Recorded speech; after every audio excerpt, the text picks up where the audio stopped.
Hi, y'all. This is Kristen Chenoweth. Hi, I'm Gloria Stefan. This is Sarah Bareilles. Hi, I'm Patty Lapone. This is Lin Manuel Miranda. You're listening to the Broadway Podcast Network.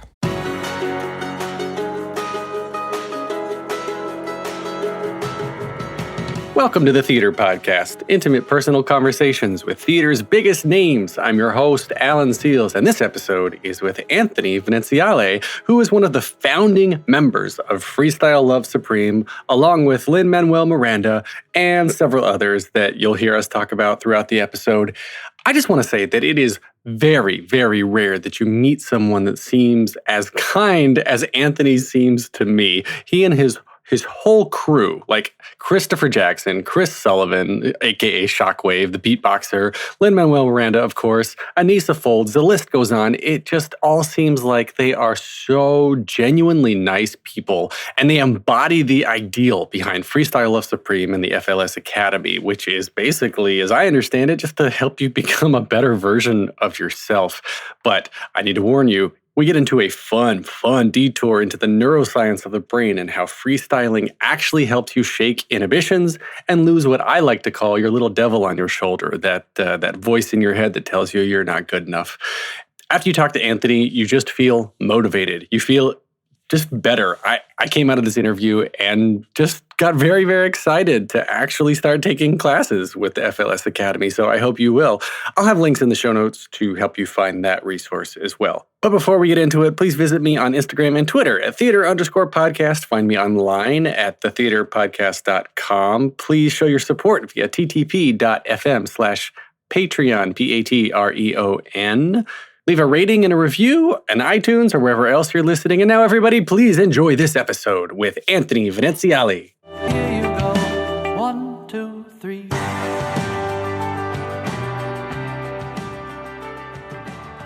My guest today is a professional improviser who I think is safe to say specializes in freestyle rap. He's known by his stage name, Two Touch, and he's the conceiver and co-creator of Freestyle Love Supreme, and has been performed and teaching improv for more than 20 years and is a leader in the field of musical improvisation.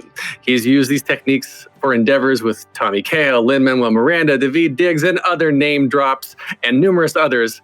He co-founded SpeechlessInc.com, a live improvised PowerPoint show, and has been working for several years to scientifically measure people's brains while improvising, which is something I'm truly excited to talk about. He was most recently seen on Broadway in the limited run of Freestyle Love Supreme. And you can also catch him in the Hulu documentary, We Are Freestyle Love Supreme, which documents the group's 15-year history. Anthony Veneziale, welcome to the Theater Podcast. Wow. Well, I think that's the whole thing, right? Like, what else is there to say? Thanks so much, Alan. See you next year. And that's it. We're done. No, I remember when we met a couple months ago, and you were telling me about the stuff that you were doing with brain waves and measuring all, and like in a lab at MIT, I think I was reading on, I can't tell what's a joke and what's not when I'm reading it online about you. But I know you are legitimately measuring people's brain waves in an fMRI machine. And yes. I think that's so unusual. I want to start with that. Okay, great. So I'll do my best to contextualize to the best of my ability. I am not a neuroscientist. I do not do surgery inside of the brain, nor do I track it. But I've been a part of several studies now, and I work with Dr. Charles Lim. He's out of the UCSF Sandler Center, where the neuroimaging happens. And when you're in an fMRI machine, you're actually measuring deoxygenated hemoglobin. So that's where blood just was. So in an fMRI machine, we can kind of see basically the remnants of blood flow. So the waves are EEGs. That's a different measuring scale. And we're doing some studies in that as well, but that's with the Lerner Lab out of Stony Brook Institute.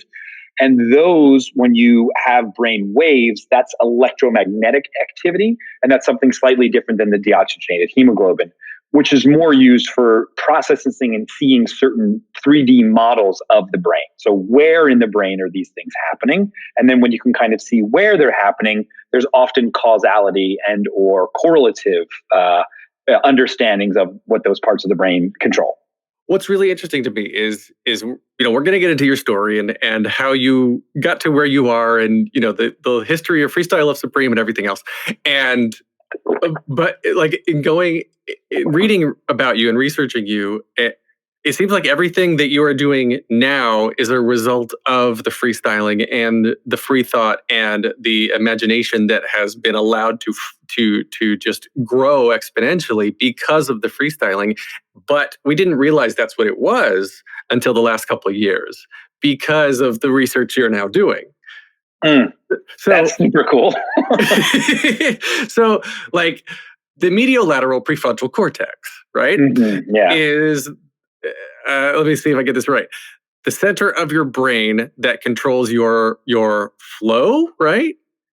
Right? Yeah. So different researchers have kind of been talking about and looking at flow states, and that's often this unimpeded, novel thought is sort of flowing and happening in a way that feels like time just disappears, right? So a lot of people experience flow state in different endeavors. For some people, it's like, oh, when I go on a run, I get that runner's high. And there's a certain amount of flow state involved with that. Or when I am painting, or when I'm coding. For a lot of people, I work with a lot of engineers here in Silicon Valley. When they get locked into the zone of coding, they're like, I'm just in a flow state. I'm locked in. And that tends to, be housed in the medial lateral prefrontal cortex, which is slightly forward, right here, almost right above your forehead, just off to the sides. It's almost like this little kind of, how would you say it? Like a horseshoe shaped thing that goes from one side to the other and on your forehead. Yeah. And then the dorsolateral prefrontal cortex, which I want to call the devil on your shoulder. Yeah. Is that little Alan, that little Anthony that's like, wait, am I good enough? Wait, is he liking what I'm saying right now? Should I actually go out there on stage and continue with this act that I don't think is good enough with myself? And there was something that I was reading. I don't remember where I read it. It was obviously around you, and I don't remember where it was, so I can't give credit. But it was like the improv warm-ups, like zip, zap, stop, and 1, 2, 3, 4, 5, and just shaking it out. Activate your mediolateral and deactivate your dorsolateral, right? So they're getting you without realizing it. That's what you're doing. And am I off base here? Is this? No, I mean, that's okay, amazing, so Alan. You're yes, you just hit a home run. You're not just on base. You came around all the bases. That is totally it. So the wonderful part of activating your mediolateral prefrontal cortex is that it mutes, or it really dampens, the dorsolateral prefrontal cortex. This is, like you just said, that sort of like devil on your shoulder. I think of it as an angry puppet. Like, some of us are old enough to remember the Muppet Show, where Waldorf and Statler are in the back, and they're like, "Oh, these Muppets are the worst. You couldn't do a good show if you paid them. They're paying them." That kind of stuff, right? and I think for a lot of us, that voice sounds a lot like our parents, or that teacher that just like always shredded us. We kind of sometimes will place that part of our brain with a voice. And it generally tends to be about your major insecurities or trauma. There's also a lot of things here when you kind of get to the root of it too, which is we create patterns and these synaptic connections that get super strong that become preferred pathways around defense mechanisms, around avoidance mechanisms. And when you do that, you kind of crystallize the synapse. And so it no longer needs to even travel over it by sending that electrode. It just is already an automatic thought for you. So how do we get out of those habits? Sometimes those habits are great. Sometimes they're really useful for us, right? Like, I'm not saying all patterns or habits are bad. They can be great. Like breathing, for example, that's a super good one. I don't have to really worry about that, right? Like this deep the DNC, this deep DMC, part of our brain takes care of that on its own, and there's all these like really strong pathways for it. But sometimes we get into these patterns that we didn't know that we're in. And improv and getting to that flow state really helps to actually expose and sometimes even like unravel some of those. My brain right now is going in a million different directions, and I used to do improv. I think everybody who sang a cappella also did improv. Hand is raised right here. Yes, and and it was, and I remember. I excelled at the musical games, and it was something about singing versus speaking. And I got a psych minor, and I've been into this brain stuff for a while, and that's why I'm really like focusing in on this right now. I think it's fascinating, and it's interesting to me. Speaking of Lin Manuel Miranda, that I can memorize scripts with blocking. I can memorize songs, but I still years later have a hard time memorizing raps because I grew up listening to cast albums and traditional songs, and I was not exposed.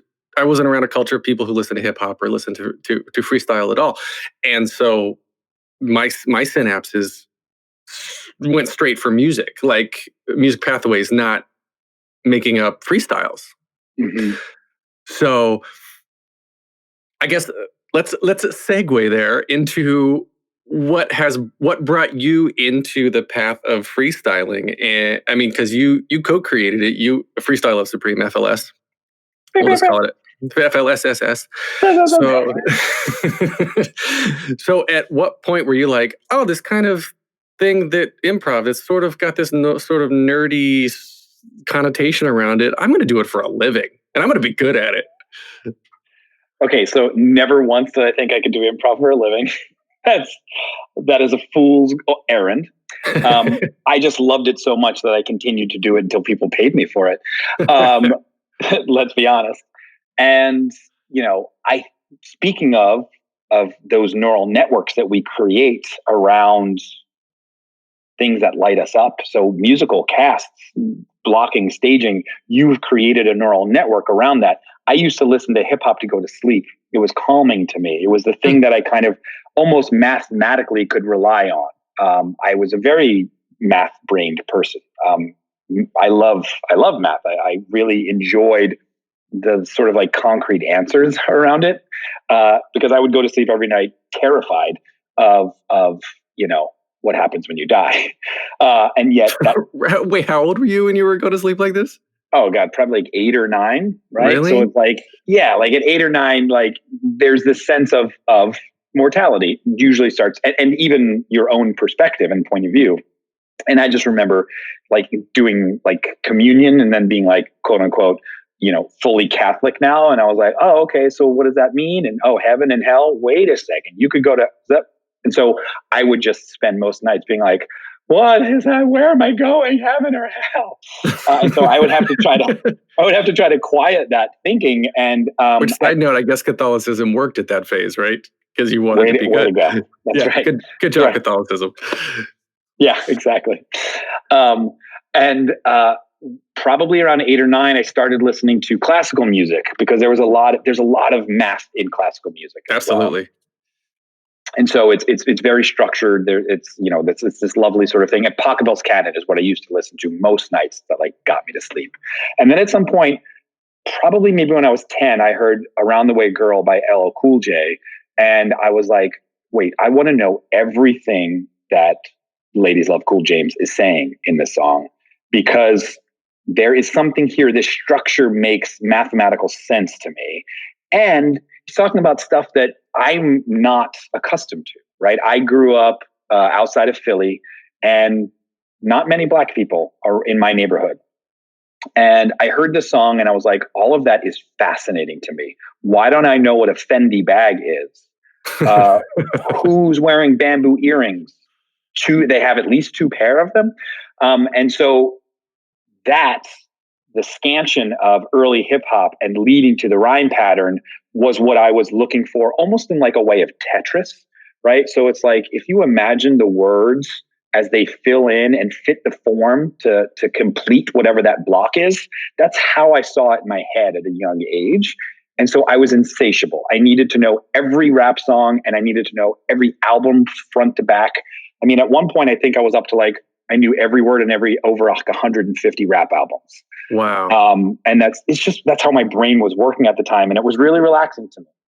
Not to mention like the soothing bass of that amazing era as well, like early 90s hip hop. Ron Carter is on the bass.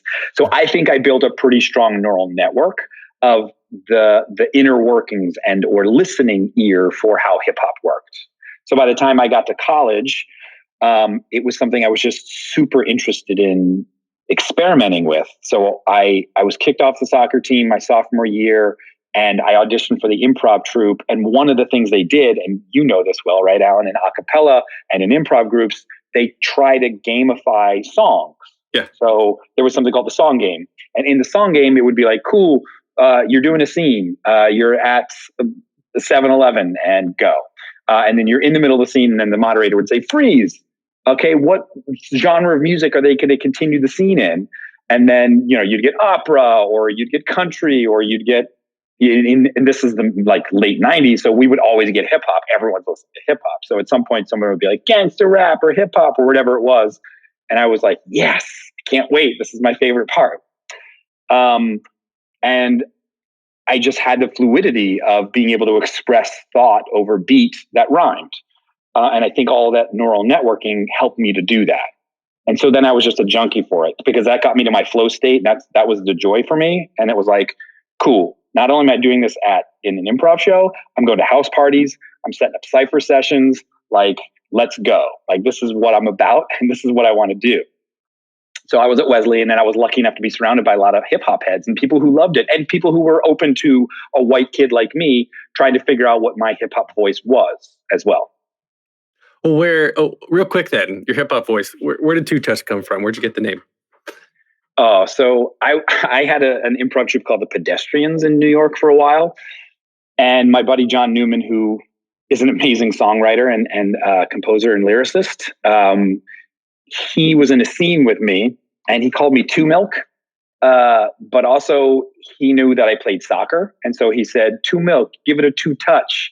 And it's what we actually did to our show. So the show that we did was, we'd get an iPod from somebody or a CD if you were carrying CDs back then. And then we would ask for a random song. And then the four of us in the group would recreate the song with just our voices. And then at some point in the show, we would go back to us singing the song, but we would do the alternate take. Like, imagine BBC Anthology, Hey Jude, alternate take, right? We would do that for whatever song played at the top. And it would be the two touch of the song. It would be the second touch to the song. And it was a format that I kind of had created for this group.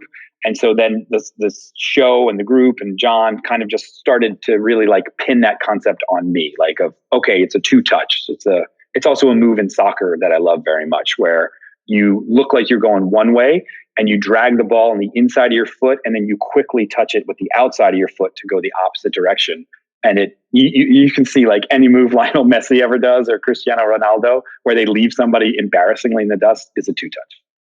I wonder. I mean, it's catch-22 in my way of thinking, because listening to you speak, it is listening to you bring up random facts, random names on all this. Like, ladies love Cool James. How many people know that this LL Cool J, right? I wonder if it was the neural pathways that you created by listening to hip hop that allow you to then fill in all the buckets with all these facts of information, with all these little words that go everywhere, or if you're just naturally predisposed to remember all these little facts with that, which then help you later to be able to recall all of these things at the drop of a hat. I mean, you and Utkarsh, UTK. You guys are on.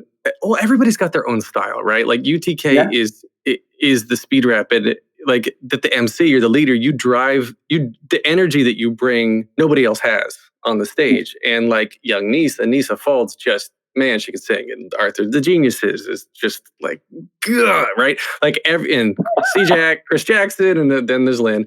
What has he done? And never heard of him. Never heard of him. Everybody's got their own style, but it's all super intelligent. And Shockwave, right? Chris Sullivan, right? Mm-hmm. Got to be in beatboxing. Got to be with you as well. And all of you have your own style and your own distinct voice in the way that you tell stories, in the way that you freestyle. But it's all the common thread that I see is it's all it's genuine. It's real, right? So it's genuine, it's real, it is, and it's caring and it's intelligent. Like you're not putting each other down, you're building each other up. Yeah. And you're always like, it's just smart. All of you are so like, have you ever got out to trivia together? Just like, have you ever done a trivia team with these people? We seriously should. So luckily enough, I have done trivia with Charles Lim and with his team of neurologists. And that was a blast. That was so fun. It was a great night. Yeah, I mean, the short answer is we play games often together, and they will stay away from trivia just because it's unfair, right? Trivia, especially the way a lot of trivia is generated, it's about a pretty skewed audience, right? So for us, we tend to stay away from that game. Also, people don't want to play with me in trivia. It was just, you can't, don't play. Utkars calls me two-touchopedia. And you're right, Alan. What is the nature? What is the nurture of it all? What is there a predisposition that I have around creating these? Like, for some people, they have a memory palace and they're super capable of memorizing exceptionally long strings of numbers. And for them, it's often associated with codifying and chunking it up so that it is broken into manageable parts. Like all humans do that. Like every human tries to find pattern and then they try to codify it so that it's manageable. And the human brain does that as well. It's an entropic state. So, entropy is not this sort of like death of the brain. It's more about the solidification of pattern so that we can do the least amount of work to be successful. And that's humans in a nutshell. Whoa. Okay. Something just clicked with me because one of my biggest fears in life is that I will stop possessing the capability to learn.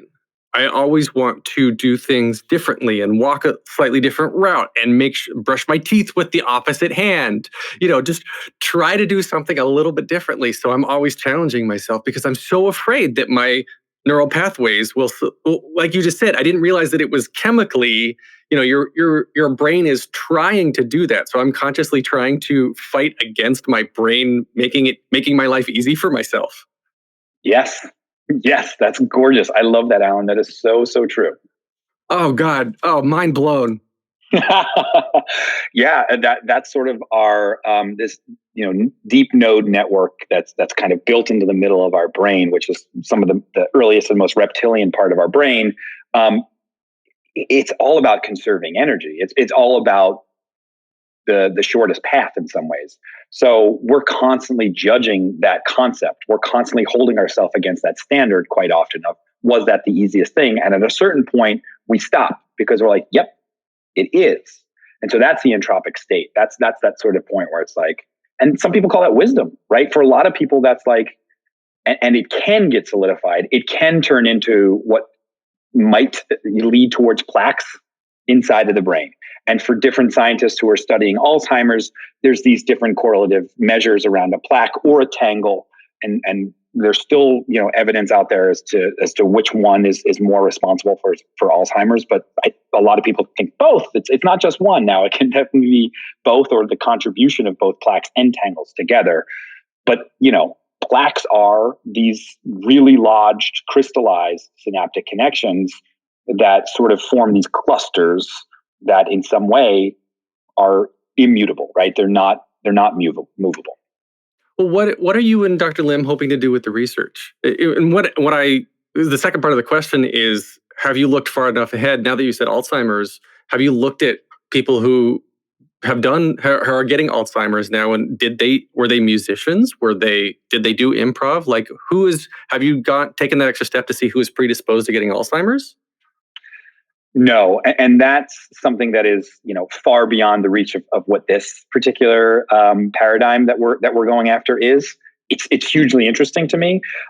There are certain schools, like Second City has been doing a lot of work with assisted living facilities. So often what happens when people do go into dementia or Alzheimer's, they're surrounded by people who negate their reality. And so they're in scenes with bad scene partners.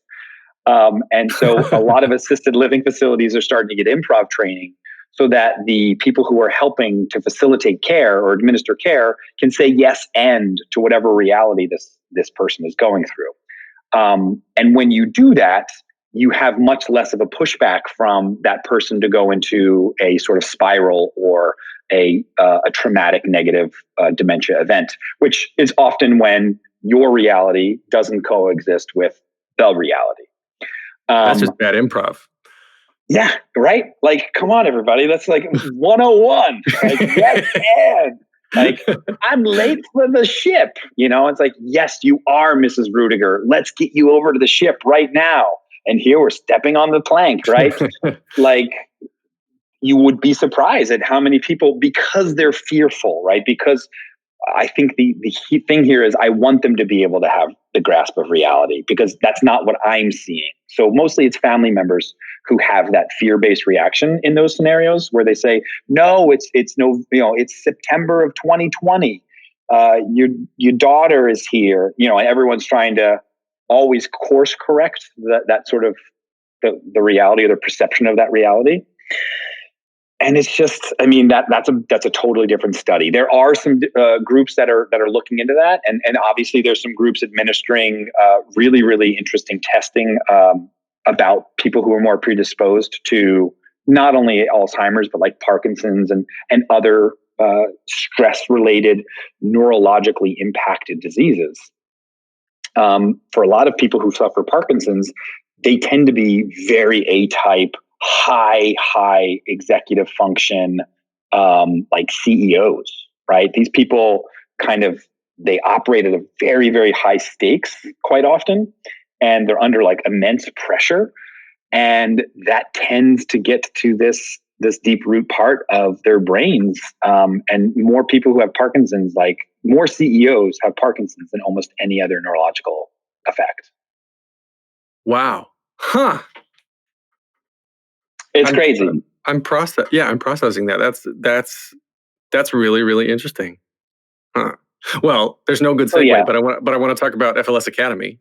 Oh yeah. Speaking of CEOs, hey, I'm the CEO of FLS Academy. There you go. So yeah, all of this to say, we're just really interested in what the effects of improv has on people's brains, but more importantly, and that's a lot of the work I do with Speechless.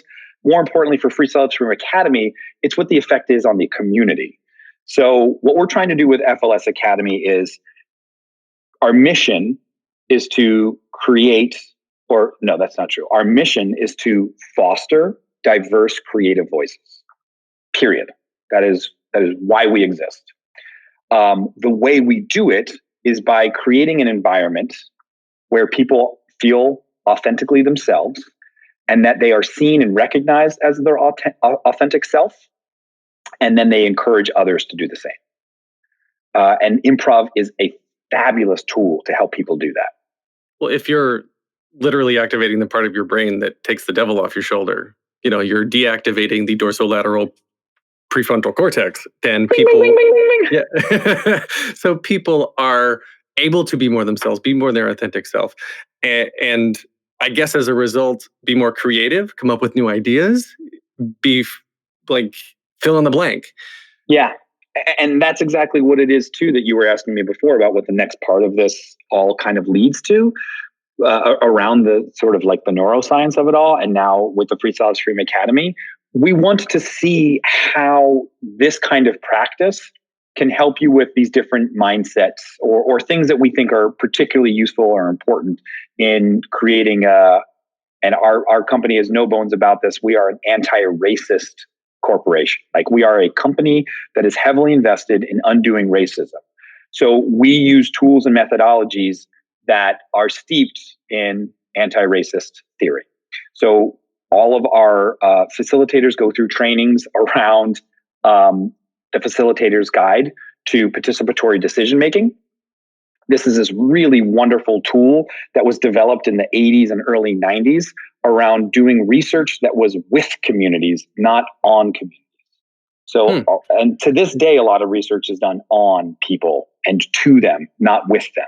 So there's something called CBPR, community-based participatory research, where you hear from stakeholders, where you get insights from the people who are being affected by this research, and then you allow them to inform the process and the outcomes.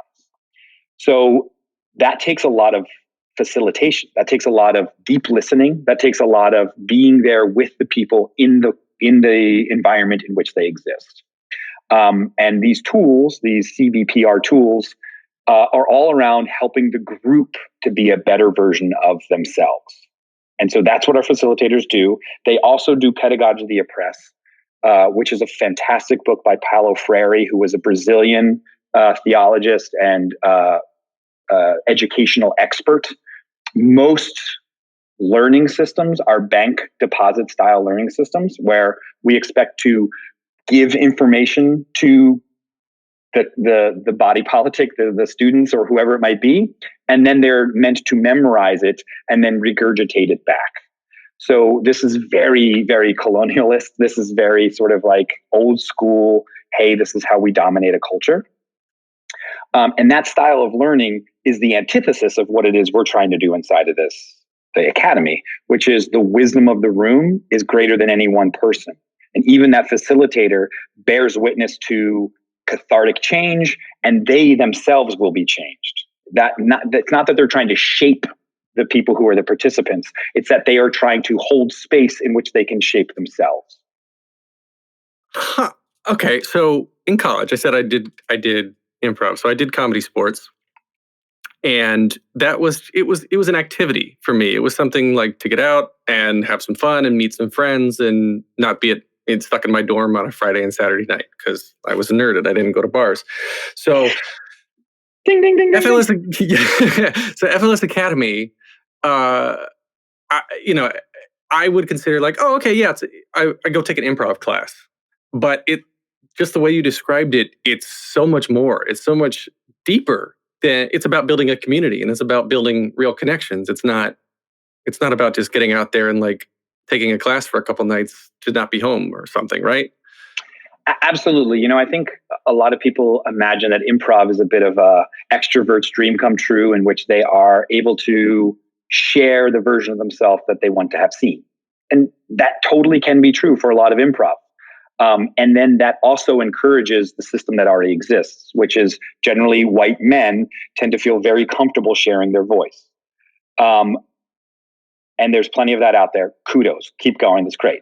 But I think we also need to have something that says, whomever you might be, reticent or not, your voice is valuable. And so we want to learn and hear from your perspective to then help inform and shape what the group's perspective is so that we raise all boats. Right, so that the level of the lake gets higher, not the individual boat goes faster. Some of the best people I've ever performed with have been such hardcore introverts. They sit back and they watch and they observe life, and they've got so much to tell, and they're afraid to tell it. And so this gives them the outlet. Absolutely, I love so much the ability for people to say, that's not something I can do, and then giving themselves the permission to fail at it until they are able to do it.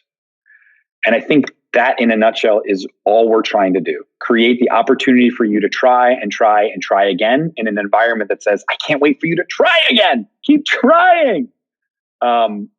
And I think that's what we need. I think that's what we as a society need. We need to be able to hear each other better. We need to be able to see different perspectives and react to them, willing to be changed by those perspectives and willing to try to change others. So let me ask you then a question about the timeline. So FLS is 15 years old plus now. And that was you started it before social media, before Facebook. It was right as Facebook, right? No, it's right. Yeah, just before. So now in today's social media age, where everything is just look how great I am, look how many TikTok followers I've got.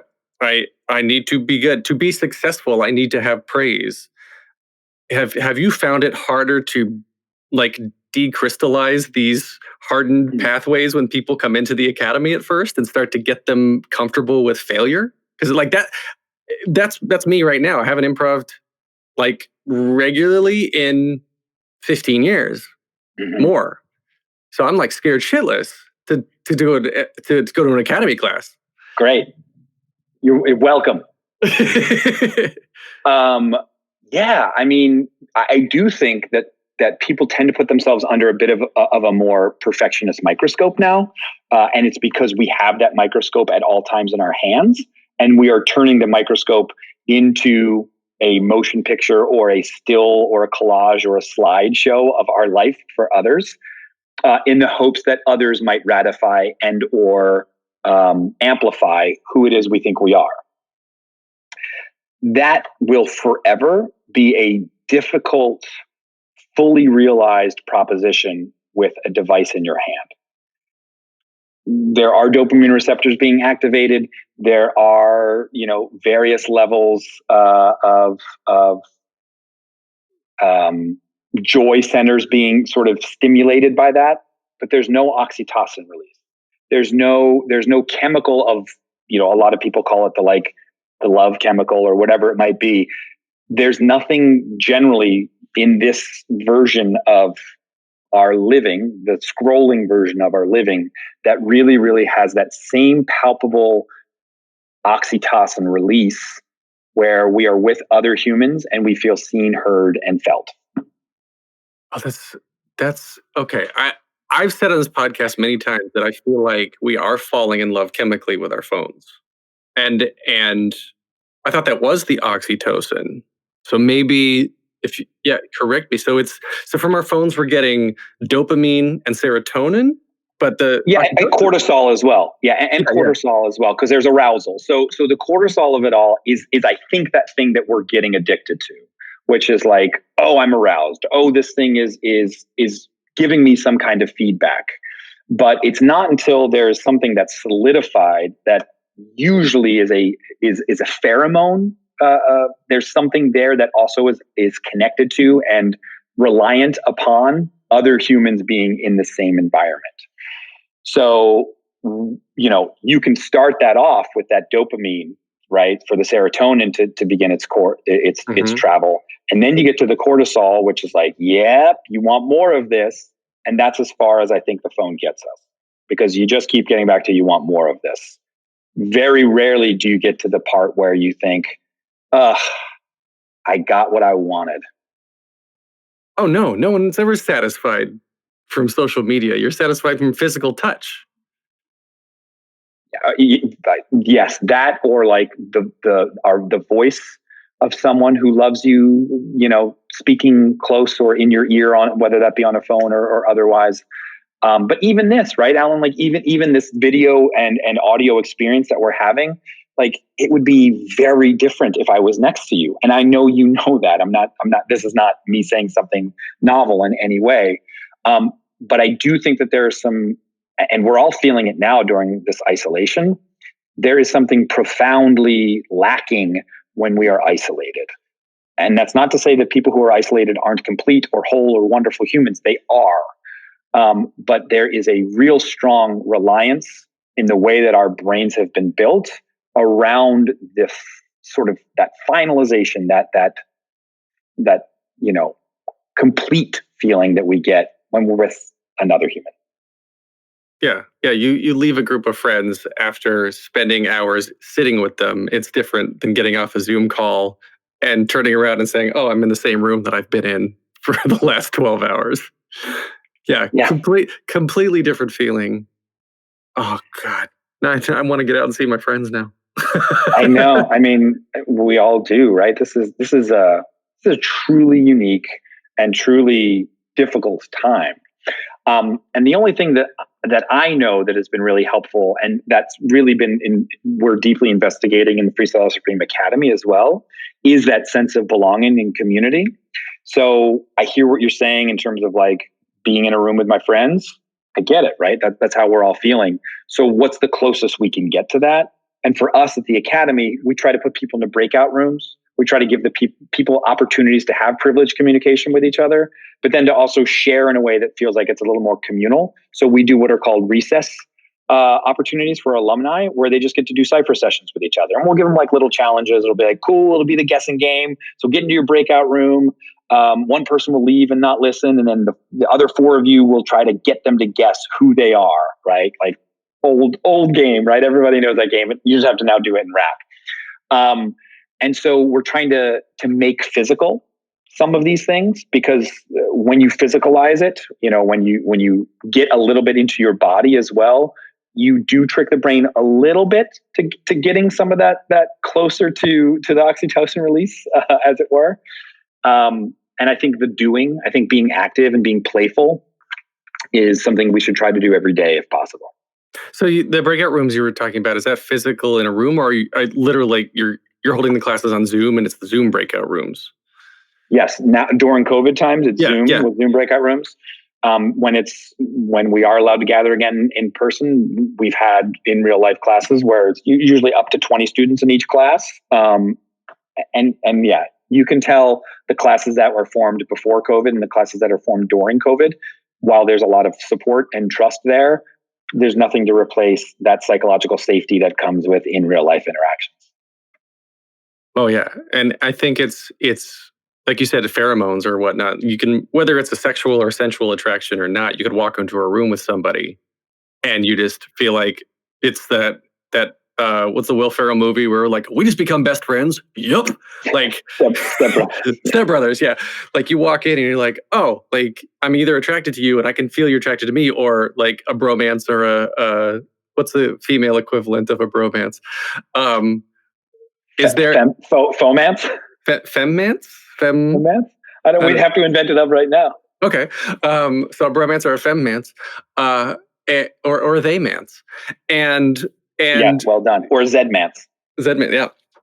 And you can walk in and you're like, yeah, we just got to be friends. We just got to talk. You're attracted to somebody.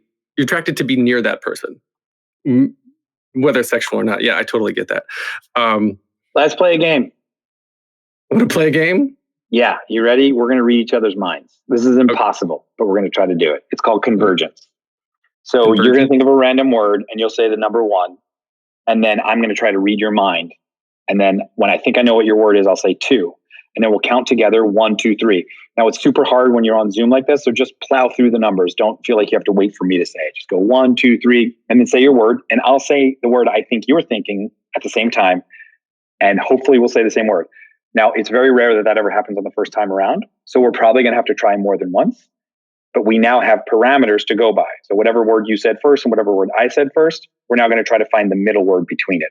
So if you said pineapple and I said tree, we were actually pretty close. We're now going to try to find what's between pineapple and tree. And then we would think about what that is. And then whoever thinks they got it says 1. And then like, oh, what does Anthony think it is? And then you say 2. And then we'll count together 1, 2, 3. And then we'd say what we think that new word is. Okay. All right. Here we go. Starting from scratch. So I have to think of your word. No, you have to think. You have to think of a random word now, and I will too. And whenever you're inspired, then say 1. And whoever goes first, now the other person's trying to read their mind with 2. 1. Oh, okay. 2. 1, 2, 3. Cortex. Cashews. Oh, good one. Cashews and cortex. Great. So what's in between cashews and cortex? What's the word that combines the two of them, or is right in the middle between the two of them? 1. 2. 1, 2, 3. Nutrients. Oh, great. Pistachios and nutrients. What's the middle word between pistachios and nutrients? 1. 2. 1, 2, 3. Protein. Nut. Oh, I wanted to say protein. I can remember it. I can remember the word. Great. I was like, okay. Nut and protein. Nut and protein. What's between nut and protein? Can't believe I didn't say protein. Don't beat yourself up. We're moving on to the next word. Okay. Nut and protein. Already behind us.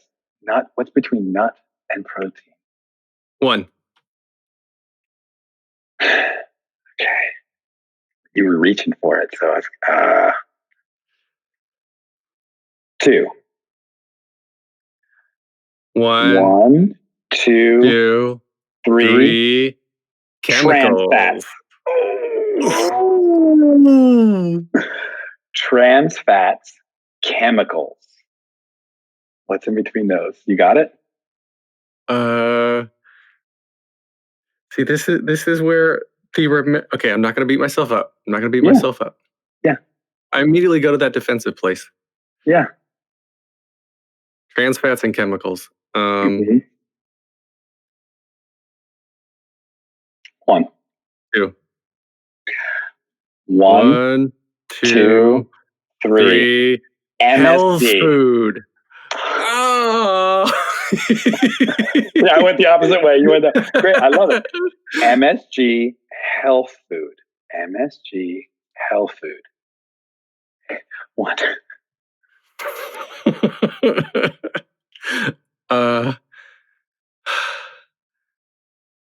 Oh God. What am I thinking? You're focusing on what you think yeah. the in service of my brain. So you're It's not thinking about you coming. It's not about you coming right. up with the right answer. It's about you being in service of what you think I'm thinking. MSG, health food. 1. Try to think of. I know you know health food with MSG in it. No. And I love it. Health food with MSG.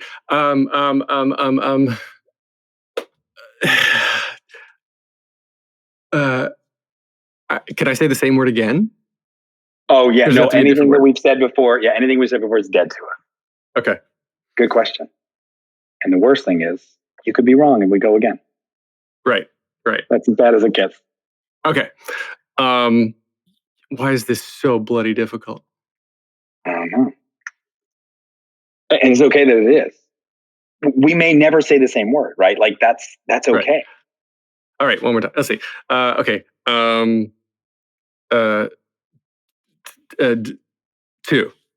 Okay, great.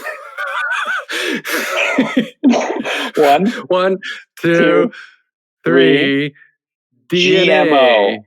Oh, GMO DNA. That is really good. Okay, let's pause there. We may never say the same word, and that is totally fine. It's not about necessarily saying the same word. It's just listening to each other deeply and then feeling like, oh, I think I know Alan's brain a little bit better now. Right? Like I learned a ton about you during that, right? And you even revealed a lot about yourself in that. Why do I go to the negative right away? Why am I judging myself about what it is I'm about to say that could be wrong?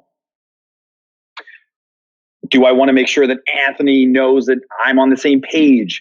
Is it that I was told that I should only speak up when I'm right in school? Like there's a lot of stuff that's going on underneath the hood here during this game that is delicious, because now when we breathe together, I'm like, oh, okay. When I work with Alan on this next project, I'm going to know a little bit about his thinking process. That's why I love this game so much. Oh, these are good corporate games. They're good drinking games, hanging out with your buddies. Yeah, for sure. My family plays this all the time. Convergence, and I've taught this to a ton of friends. And once you like start playing it, you're like, that's all I want to do. Can I just do Convergence now? Do you play with your? Oh, go ahead. If you do get to say the same word at the same time, here's what you have to do. You have to go, we said the same word. We said the same word because we are magic, right? It's just like be totally silly, be really ridiculous, and like allow yourself to feel that victory. Allow yourself to feel that or not even a victory, but just whatever that arc of the story was. I was going to say, are you teaching this to your kids? I feel like it's something really good to play with your kids. Oh yeah. My oldest daughter is very good at it.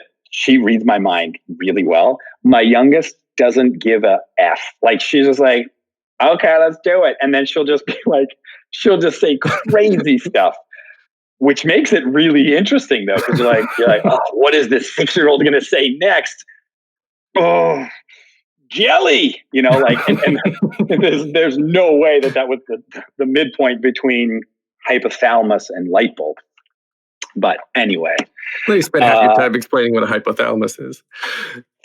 They're like, stop, Dad, it's boring. I love it. There was one other thing. Oh, so Speechless Inc. Yeah. Which is another company you started, and that's more in the corporate training. The corporate. I know you do stuff for Google and you do things for other companies, where you get basically. Is it through that you improvise a PowerPoint presentation that you've never seen before? Yeah, so Speechless started out as a live show. And the way it started was we got all these big names from the tech world and stand-up comedians and improvisers to do a show together where we put together these slides that they'd never seen, and they spin a wheel and it lands on a topic, or a style of speech. So it's like a TED Talk or a eulogy or a quarterly report. And then they have to give a talk in earnest in that style with slides they've never seen before.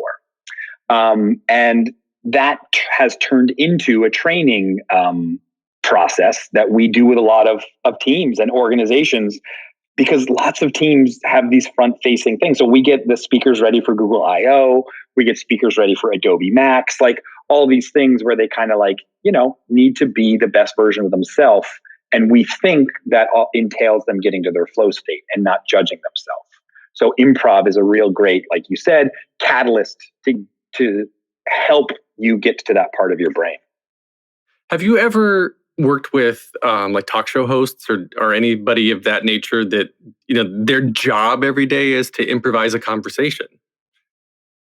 I've done a lot of podcast work. So I've worked with different teams that house these different various podcasts and helping them to kind of structure story. So there's a couple of teams inside of Adobe we've done that for.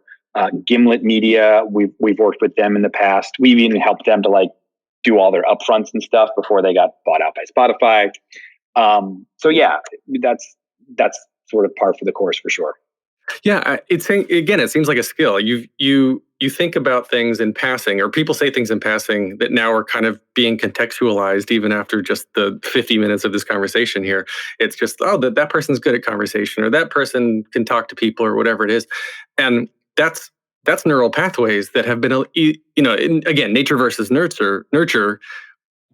Some people may be predisposed to be okay talking to people, but they've had that reinforcement and that training and then practice to then be okay talking to strangers.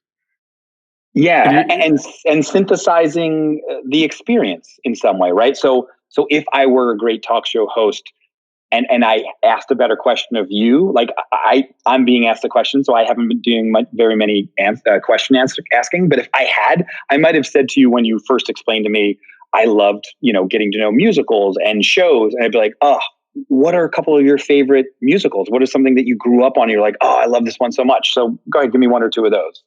Music Man, Singing in the Rain, West Side Story. Right. Music Man, Singing in the Rain, West Side Story. So when you just said what you said, right, about you're good at conversations, I would have just said, 76 trombones do come marching in the big parade, right? So that's me going back to a moment that was meaningful to you earlier in what it was we were just talking about. It's synthesizing all that we learned in between from then to now, and then it's reflecting back that I heard you and what you said mattered to me. That's it. That's your job as someone who is trying to talk with people and trying to pull stuff out of people. It's to let them feel heard and seen and felt. Well, all I want to do is just take the academy classes all day long now. Do it. This is, it's so fun to me to just be around a group of people that are pointed in the same direction you are, regardless of what you're doing. Yeah. But then when you're also in there for the express purpose of feeling good and connecting with people and exploring yourself and others, it's this exponential growth that I think I applaud you for doing it in a very anti-racist way, in a very forward-thinking way, because this is, like you said, it's exactly what we need as a society right now, to work with people, not for them. If Yeah, I think I rephrased that, or I think I said that right. Yeah. So yeah, I love the concept of everyone who comes to the academy. I imagine them to be a shareholder, right? So it's like they own the company as much as anyone else does. And so if we work with that kind of impetus, that the ownership belongs to the community and those who are being affected by this, then I think we end up pointing the ship in a direction that everybody would like to go. And it might take a little bit longer to steer that ship, but I think it's worth it. I think it's worth it. Yeah, no, I completely agree. Okay, so where can we go and sign up for the Academy?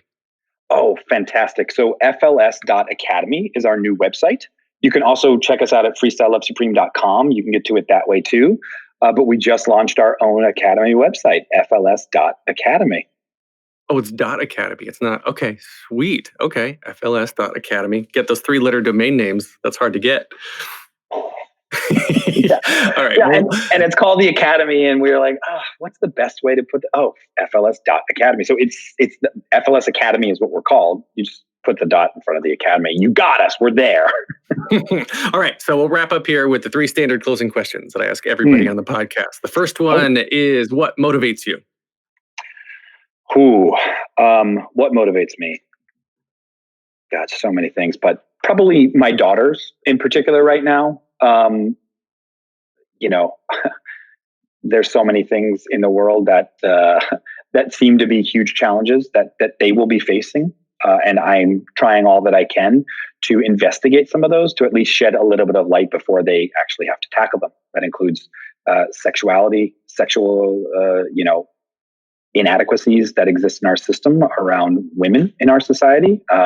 Most women experience sexual trauma in their lives. That's what I'm bringing my daughters into. So I need to investigate that. Learning in new ways. I learn from them all the time. Being even more in the moment. Like they are in the moment machines, right? So if I'm doing bath time with them and I'm not concentrating on bath time, if I'm like worried about them being in bed, which is 3 steps removed from bath time, that's a death knell for us having an enjoyable time. I just stay in the moment, right? I love that. Yeah, that is such a unique answer from all the other 100+ guests I've had on here. It shows that you're taking the question in earnest. It's a very serious. Some people make jokes. They're like, it's money, or it's fame, whatever. But you completely gave a serious answer, like a very not in a boring way. Just it was real. And I think that's your neural pathways. You're not defensive. You don't care. You're just yourself. Yeah, I'm going to the thing that's like, what's truthful for me and what brings me joy. And that's generally, you're right, that's generally the route I travel. I'm incredibly lucky, though, that I've been able to work on that. Incredibly. Oh, I'm interrupting my end here, but the game truth, like, absolutely love it, because I think that's so cathartic for people to be up there freestyling or singing, whatever their style may be, about something that genuinely happened to them. And sometimes they're very, very personal stories. Oh, yeah. And you're learning about each other in the moment on stage in front of a Broadway house full of people. I love it so much. Yes, that's one of my favorite things for sure. Yeah. Okay. Second question then. What advice would you give to your younger self and younger people listening now, starting out down a similar path? Oh, this is a good one. I would say that keep following joy, but also know that there might be some dark clouds that try to enter the sky of your joy, and to know that you don't have to stay with those, that you don't have to be surrounded by those stormy, troubled clouds. You can always find a bit of blue sky. And then last question, if you could only see one show for the rest of your life, but you could see it as many times as you want, what would you see? Full Moon, which is a show that Bill Irwin and Will Schreiner did back in the 90s. It's an improvised physical comedy show with the Red Clay Ramblers playing songs behind them. And then they like pulled someone up on stage. They're mimes. They don't speak at all. And every show was different because they'd be bringing audience members up. And it's very much what inspired me to do improv. I love that show so incredibly much. Awesome. Okay, so find the Academy at fls.academy. of course, freestylelovesupreme.com. Watch We Are Freestyle Love Supreme on Hulu if you subscribe to Hulu. And then where can we find you personally on social? On Twitter, I'm at Veneziale, ANTHVENEZIALE. And then I just do the Instagram through Freestyle Love Supreme. So if you want to look up Freestyle Love Supreme on Instagram, that's where I am. Also, it's speechlessinc.com is the corporate training. And it's really, we call it mental fitness. We're doing a lot of work around being mentally fit. And I used to kind of scoff at that term, but it's chemically very necessary. Otherwise, you atrophy, just like any muscle. I completely agree. All right. You can get more of me at thetheaterpodcast.com. I'm on Instagram and Twitter at theater_podcast. Please leave a rating, leave a review. Thank you to Jukebox the Ghost for the intro and outro music. And Anthony, I wish this was a video podcast. And he doesn't know the territory. He doesn't know the territory. What's a fellow's line? What do you talk? Thank you so much. This has been such a great chat. I love talking science. Thank you, Alan.